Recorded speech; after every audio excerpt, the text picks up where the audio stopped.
संघर्षशील जहाकस युवा शक्ति के प्रतीक प्रशांत किशोर जी यहाँ मौजूद हैं। मैं ये बताना चाहता हूँ आपको, इकबाल का एक शेर है कि वो काबे रूह जब बेदार होती है नौजवानों में, नजर आती है उसको अपनी मंजिल आसमानों में। दोस्तों, आज हमारे बीच आज इस सम्मेलन में जिस व्यक्तित्व को खराज अकीदत पेश किया जा रहा है, मैं दिल के गहराइयों से एक कर्पूरी जी का हम सम्मान के साथ खराज अकीदत पेश करते हुए इस शेर के साथ बुलाना चाहता हूँ अपने जनसुराज के।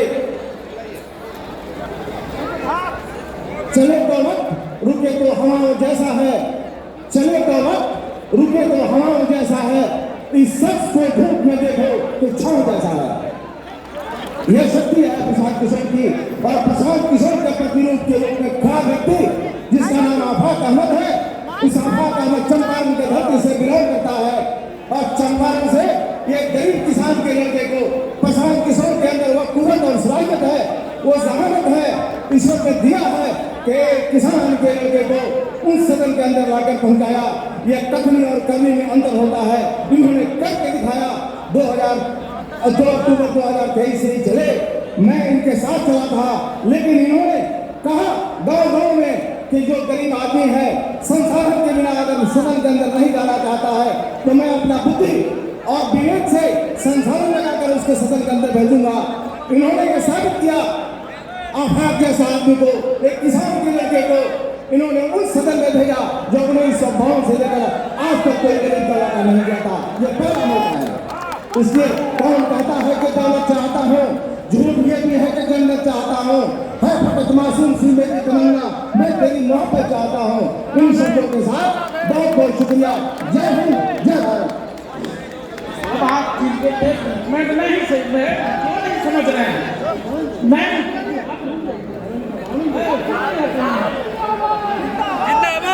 जिनके लिए बेसब्र हैं, जिनके लिए प्रतीक्षारत हैं, माननीय भारत के महान राजनीतिक रणनीतिका, कुशल चुनावी प्रबंधक, उद्भव सरस्वती के वरद पुत्र, जनजन की आकांक्षाओं के चांद माननीय प्रशांत किशोर जी को का स्वागत करने के लिए इस समारोह की अध्यक्षता कर रहे आदरणीय संतोष मातो जी से अनुरोध करूंगा कि आप अंग वस्त्र देकर अपने लोकप्रिय नेता, हम लोगों के उम्मीदों के चांद, बिहार के भविष्य और जननायक कर्पूरी ठाकुर के गांव की झोपड़ियों में रोशनी लाने की कोशिश कर रहे पदयात्रा के माध्यम से आम को जोड़ने वाले आदरणीय प्रशांत किशोर जी सम्मानित हो रहे हैं अतिथि मंच से। अब मैं उन्हीं को आमंत्रित करूंगा बड़ी विनम्रता के साथ।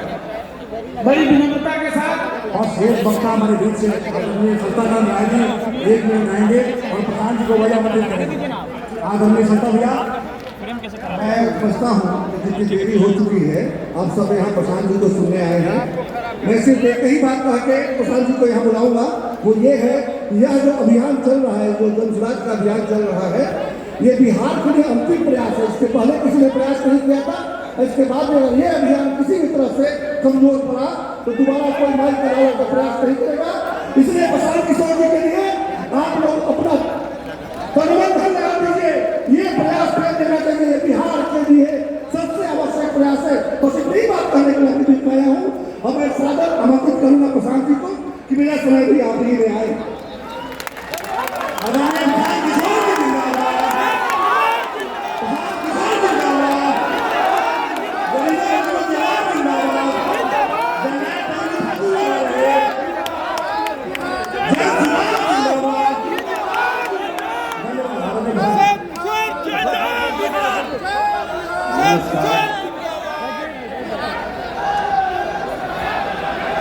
नमस्कार,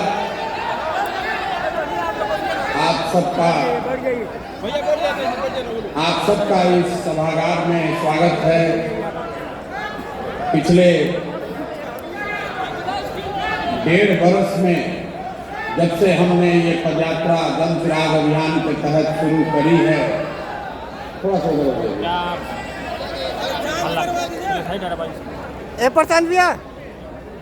जब से पिछले 1.5 वर्ष से मैंने पद यात्रा शुरू की है।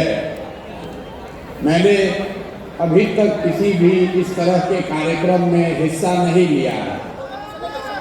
प्रयास ये है कि जब तक पूरा बिहार हम लोग घूम न लें, गांव-गांव जाकर लोगों से मिल न लें, उनकी आशाओं की, उनकी अपेक्षाओं की का संकलन न कर लें, तब तक वापस आकर किसी बड़े मन से कोई बड़ी बात करना शायद ठीक नहीं है। आज जननायक कर्पूरी ठाकुर जी के शताब्दी समारोह को लेकर हमारे साथियों ने जो यहाँ कार्यक्रम आयोजित किया है, इसको लेकर मैंने पदयात्रा रोककर यहाँ आने का निर्णय किया है। मुझे आपसे कोई लंबी चौड़ी बात नहीं कहनी है। मैं आप साथियों से आपके गांव, आपके प्रखंड, आपके जिलों में मिलता रहा हूँ। जिन जिलों में नहीं पहुँचे हैं वहाँ आकर मिलेंगे। 2-3 बात जो मेरा अपना अनुभव है आपसे साझा करना चाहता हूँ। आप आए हैं जननायक कर्पूरी जी का शताब्दी समारोह में, लेकिन आपको जननायक कर्पूरी ठाकुर से ज़्यादा प्रशांत किशोर का जिंदाबाद करने की इच्छा हो रही है। आपको जननायक कर्पूरी ठाकुर जी के फोटो को उठाना चाहिए। आप हमसे सेल्फी खिंचाने में लगे हुए हैं। आप अधिकार की बात कर रहे हैं और हमारे पीछे दौड़ने के लिए मरे जा रहे हैं। इसीलिए तो ये दुर्दशा। आप हमारे पीछे चल के कैसे अपना लाभ, अपना फायदा कर सकते हैं? जो कोई मंच पर आता है आपको लगता है यही मेरा नया रहनुमा आ गया। यही सोचते सोचते कितना सालों तक आपने कांग्रेस का झोला ढोया, फिर आप लालू जी का झोला ढोए, 18-20 साल से नीतीश जी का झोला ढोए। अब आपको लग रहा है कि कोई प्रशांत किशोर आकर आपकी जिंदगी को सुधार देगा। मेरे भाई, मैं हाथ जोड़कर आपसे कह रहा हूँ, मैं आपका रहनुमा नहीं हूँ। मुझ में वो ताकत नहीं है कि हम आपकी जिंदगी सुधार दें। ये जन सुराग बस वो विकल्प है, वो प्लेटफॉर्म है। आप में वो ताकत है। आपको अपने बच्चों के लिए खड़ा होना पड़ेगा। हम आपके पीछे चल सकते हैं। ये पहला ऐसा प्रयास है जिसमें हम आपको अपने पीछे चलने के लिए नहीं कह रहे हैं। आप पीछे चले, अलग अलग विचारधाराओं के पीछे चले, अलग अलग नेताओं के पीछे चले। जहां भी चले सब जगह आपको धोखा मिला। अगर हमारे पीछे चलिएगा तो यहाँ पर भी आपको धोखा मिलेगा।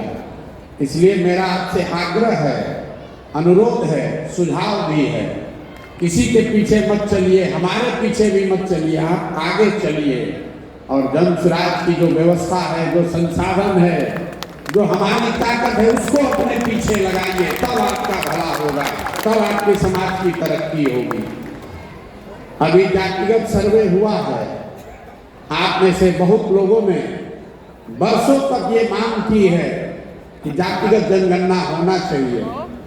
अच्छा है, खराब है, लेकिन इस सर्वे ने एक बात तो जरूर दिखाया कि 30-35 वर्ष से जिन लोगों ने, जिन नेताओं ने आपके नाम पर राजनीति की है, आपके और आपके वोट की ताकत से कुर्सी पर बैठे हैं, उनके कुर्सी पर बैठने से आपके जीवन में कोई फर्क नहीं आया, आपके बच्चों के जीवन में कोई फर्क नहीं आया।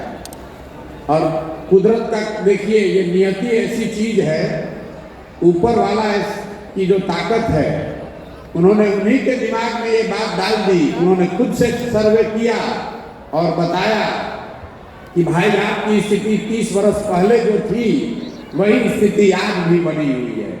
ये विवाद का विषय नहीं है। वो लोग जो आपका रहनुमा होने का दावा कर रहे हैं, जो आपका 30 वर्ष से वोट ले रहे हैं, उन्होंने खुद स्वीकार कर लिया अपने सर्वे से ही कि आपकी स्थिति में पिछले 30 वर्ष में कोई फर्क नहीं आया। तो मेरी अपनी समझ ये है कि अगर आप हमारे साथ चलिएगा तो भी आपकी स्थिति में कोई फर्क नहीं आएगा। आपकी स्थिति तब बदलेगी जब आप अपने बच्चों के साथ चलिएगा, अपने बच्चों की लड़ाई लड़िएगा। और लड़ाई लड़ने का मतलब सिर्फ आरक्षण नहीं है। बहुत लोगों को लगता है, ज्यादातर ये जो जातिगत समीकरण बनाने वाले लोग हैं, हम लोगों ने 10 साल बहुत बड़े स्तर पर राजनीति को देखा है। या आपको लगता है कि आरक्षण मिलने से सब कुछ हो जाएगा? एक आंकड़ा आपको दे रहा हूं, आप लोग याद रखिए।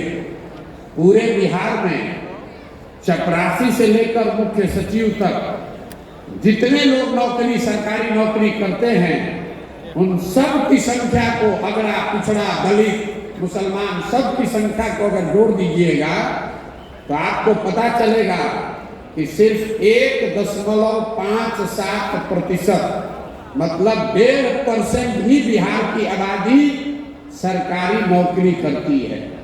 98.5% आबादी जो है उसको तो सरकारी नौकरी है ही नहीं।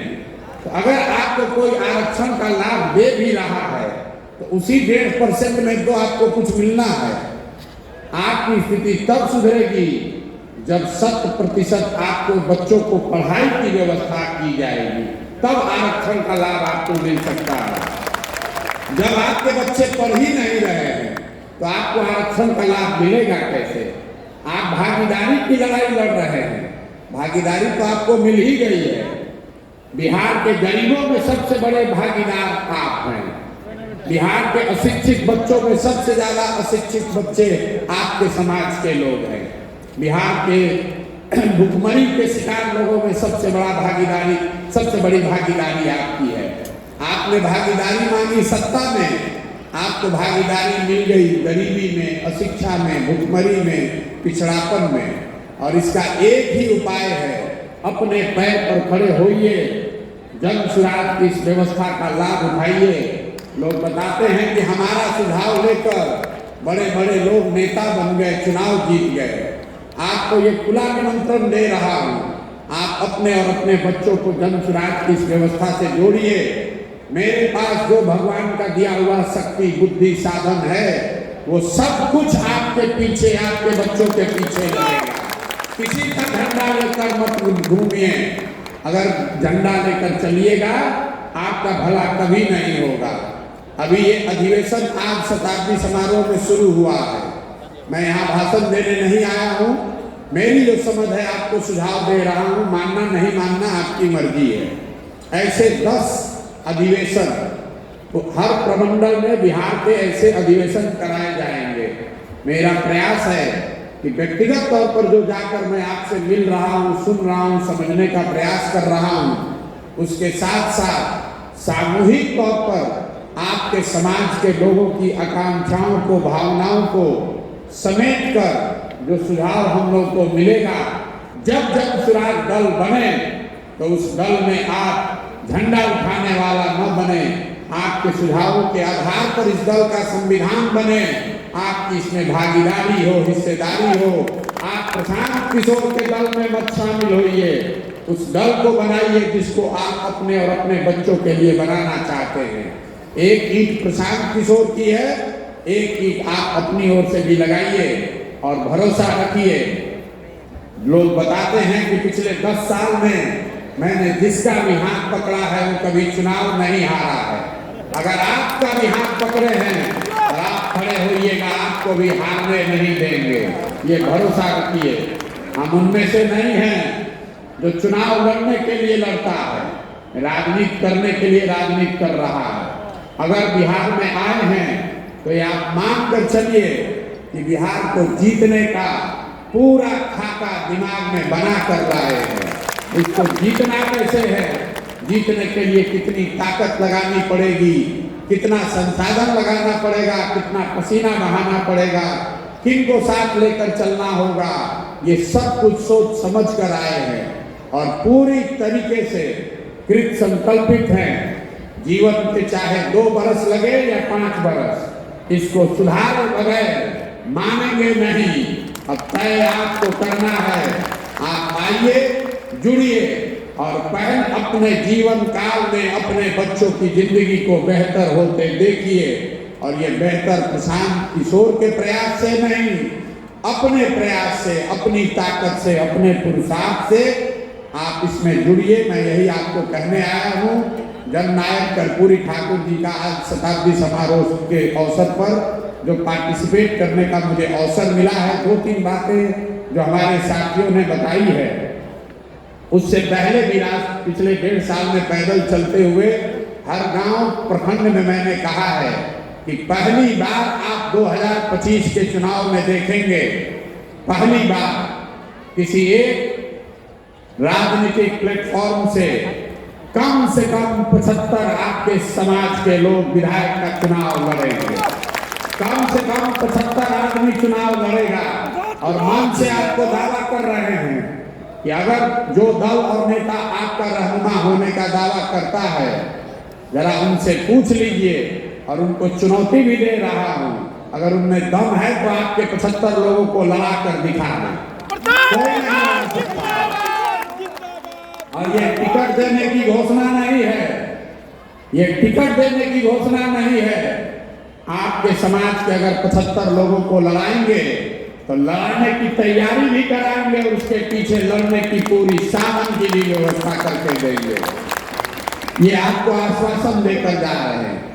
कर्पूरी ठाकुर जी के जन्म शताब्दी के समारोह में एक और घोषणा मैं करना चाहता हूं। मेरी समझ से किसी भी समाज के बेहतरी का सबसे ताकतवर और इफेक्टिव जरिया है शिक्षा।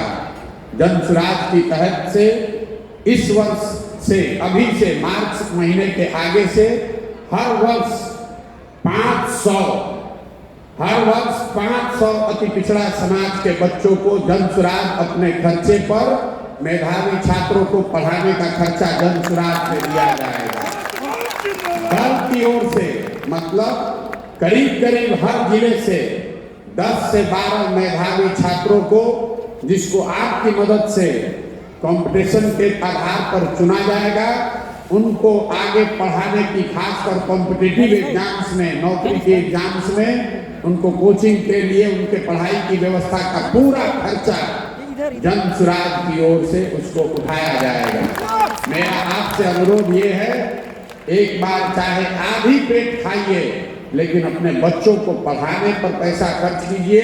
अपने बच्चों को जब तक आप पढ़ाएंगे नहीं, तब तक किसी भी हालत में, किसी भी व्यवस्था में आपका और आपके बच्चों की तरक्की नहीं हो सकती है, उनको आगे नहीं बढ़ सकते हैं। नेताओं का नारा लगाने से बात नहीं बनेगी। आपको अपने बच्चों के लिए खड़ा होना होगा, उनके शिक्षा के लिए लड़ना होगा, प्रयास करना होगा, तभी ये स्थिति सुधरेगी। आप यहाँ आए, इतनी ठंड में चलकर आए, इसके लिए आपका तहे दिल से शुक्रिया अदा करता हूँ। बहुत बहुत धन्यवाद।